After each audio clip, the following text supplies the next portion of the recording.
Hi everyone, this is Athena from Courage Coaching. The topic of today's video is about grandparents that are narcissistic and what you do when you have a family of your own and your father-in-law or mother-in-law or even your own parents who are on the narcissistic spectrum are very toxic but still want to have a relationship with your children. What do you do in this case? Do you allow your children to have a relationship with their grandparents even though they are narcissistic, even though they are toxic, abusive? What do you do in this case?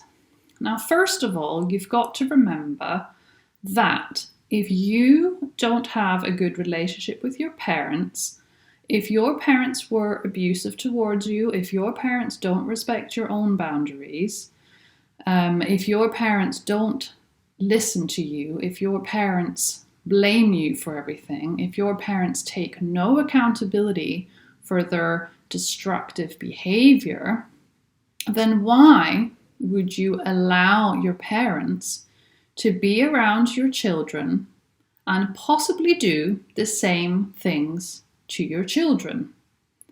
Grandparents, of course, are important in a child's life. Having family is a wonderful thing, but this is only when family is healthy, when family is positive. If family is abusive, if family can't be trusted around your kids, then this isn't good.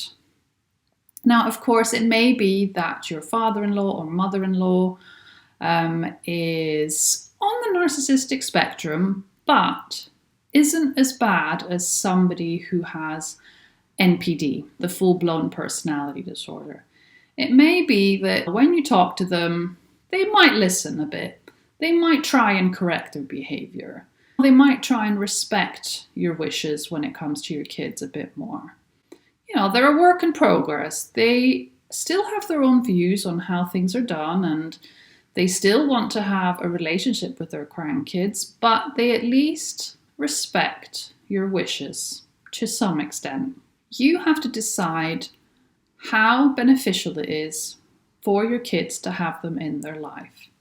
If your kids have already got a lot of positive, healthy adults in their life, if they have friends, if they have generally good, positive relationships with many people already, then not having one extra set of grandparents isn't going to harm them. They are not going to miss out. And they are not going to miss out because you wouldn't want your kids to be around people, grandparents or not, that are confusing them, that are possibly emotionally abusive and you are not aware it's happening. You don't want your parents to be making your kids lie to you. You don't want your parents to get your kids to learn dishonesty. You want your kids to be around positive role models that teach them positive behaviors. So it's very important to keep this in mind. If you still want your kids to have a relationship with their grandparents, then you can have supervised visits.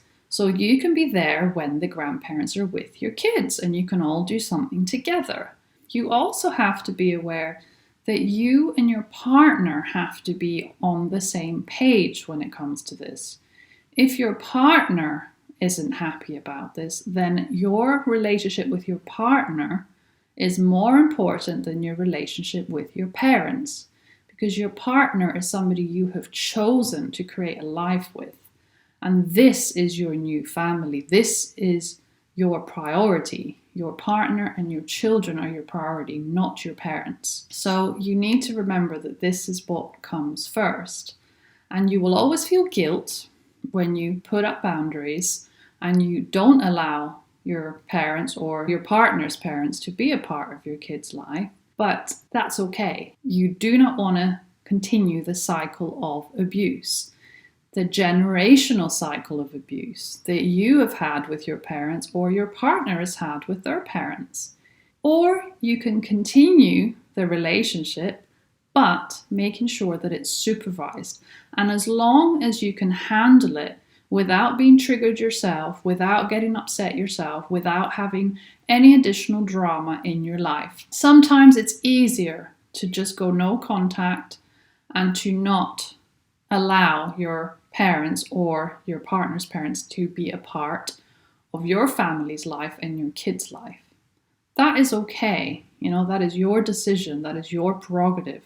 You are allowed to make that decision without feeling like you are doing the wrong thing. Your mental health comes first. Your kids' mental health comes first. That is the end of the video today. Thank you so much for watching and listening. Please feel free to share your comments in the comment section below the video. And if you have any questions at all, then please feel free to send me an email at courageisallyounneed@gmail.com.